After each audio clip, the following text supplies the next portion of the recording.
اللہ کے ولی سے سلف صالحین میں سے کسی سے پوچھا کسی نے کیا خواہش ہے آپ کی؟ کہ گرمیوں کے لمبے دن ہوں، گرمیوں کے لمبے دن ہوں اور اللہ کی محبت میں، اللہ کے پیار میں، اللہ کو راضی کرنے کے لیے میں روزے سے ہوں، اور اس بھوک اور پیاس کے ہر لمحے میں میرے دل میں یہ تصور ہو کہ میں رب کے پیار میں بھوکا ہوں، میں رب کے پیار میں پیاسا ہوں، میں اللہ کو راضی کرنے کے لیے اپنی خواہشات کو چھوڑ چکا ہوں۔ الا من رحم ربی، دل کے اندر کسی کے یہ تمنا پیدا ہو جائے تو وہ دل بڑا مبارکباد کا مستحق، وگرنہ تو ہائے ہائے کرتے مر گئے جی، آج تک گرمی 50 تو بھی ٹپ گئی ہے، بیڑا ہی گول ہو گیا ہے۔ اس گرمی کے روزوں کی وجہ سے اے سی چلا کے اندر ہیں، نہ ظہر کی نماز پہ باہر نکل رہے ہیں، نہ عصر کی نماز پہ نکل رہے ہیں، صرف افطاری سے 10 منٹ پہلے جب روح افزا کی بالٹی تیار ہو جاتی ہے پھر باہر آتے ہیں، بڑی گرمی ہے۔ اس نے اللہ کے لیے کہاں روزہ رکھا؟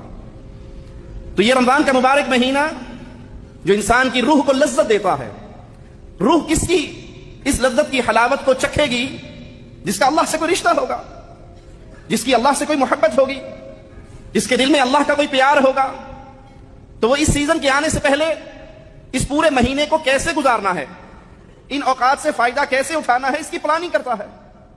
سوچئے ذرا، ہم سال بعد 2 مہینے کے لیے چھٹی جائیں تو اس چھٹی کی پوری پلاننگ ہوتی ہے، 60 دن ہے، خالہ کو ملنے کب جانا ہے، ماموں کو ملنے کب جانا ہے، فلاں کے پاس کب جانا ہے، زمین کے مسئلے کب حل کرنے ہیں، وہ مکان بیچنا ہے، پورے 60 دنوں کا ہمارے پاس جانے سے پہلے خطہ تیار ہوتا ہے۔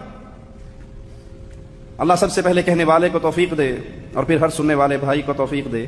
اس رمضان کے مبارک مہینے میں ہم نے پہلے سے کوئی تیاری کی کہ یہ مبارک مہینہ ہمارے پاس آ رہا ہے تو ہم نے قرآن پاک کی تلاوت پہ کتنا وقت گزارنا ہے، اپنے نفس کے ساتھ خلوت میں بیٹھ کے اپنے گناہوں کو یاد کر کے رو کے اللہ کو راضی کرنے کے لیے کتنا وقت گزارنا ہے، اللہ کے راستے میں توحید کا پیغام نشر کرنے میں کتنا وقت گزارنا ہے۔ یہ رمضان کا مہینہ آ رہا ہے، وہ کون سے اعمال ہیں جو ہمیں فائدہ دیں گے، وہ کون سے اعمال ہیں جن سے ہمارے روزوں پہ خلل پڑے گا۔ ہم اس صیام کے احکام مسائل کو سمجھنے کے لیے رمضان کے آنے سے پہلے کتنا وقت نکالتے ہیں؟ یا بس ٹھیک ہے صبح آنکھ کھلی تو پتہ لگا سحری کا ٹائم ہے، چلو ٹھیک ہے روٹی لے آؤ سحری کر لیتے ہیں، کیا مشکل ہے۔ دوپہر کو کھانا مانگتے ہیں تو بیگم یاد کراتی ہے روزہ شروع ہو گیا جی، ہن خیال کرو، اچھا میں تو بھول ہی گیا، میں تو سمجھا روٹی کا ٹائم ہے۔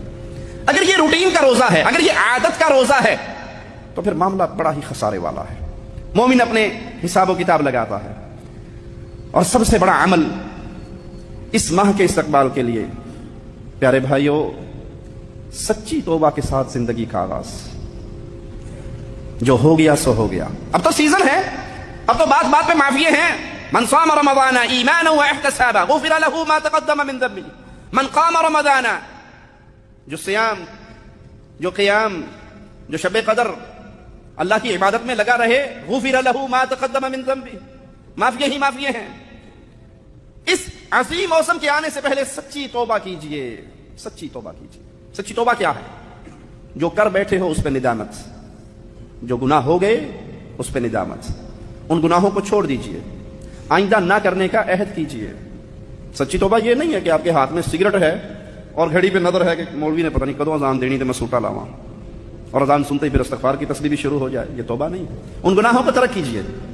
رمضان سے پہلے آپ کی زندگی، اور رمضان کے اندر آپ کی زندگی، اور رمضان کے بعد آپ کی زندگی، 3 مرحلے سامنے رکھے۔ رمضان سے پہلے آپ کیا تھے، رمضان میں آپ کیا تھے، رمضان کے بعد آپ کیا تھے۔ آپ کے لیے پورا نتیجہ نکل آئے گا کہ اس رمضان میں آپ اللہ کے قریب ہوئے ہیں یا وہیں کے وہیں کھڑے ہیں۔ سچی توبہ کیجئے، گناہوں سے پیچھے ہٹیے۔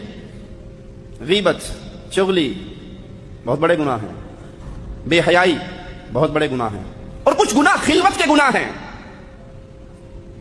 برا ہو ان وسائل کا جنہوں نے ہمیں لا کر بنی اسرائیل کی اس قوم کے برابر کھڑا کر دیا ہے کہ جس دن اللہ مالک نے منع کیا تھا کہ مچھلی شکار نہیں کرنی، مچھلی چھلانگے مارتی تھی، چھیڑتی تھی ان کو بھی آ گئی اب کر لو جو کرنا ہے۔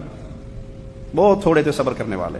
آج انٹرنیٹ کی دنیا نے ہمارے خلوت کے گناہوں کا وہی حال بنا دیا، ایک کلک کرنے کی دیر ہے اور آپ کے سامنے بے حیائی کا بازار کھل جائے گا۔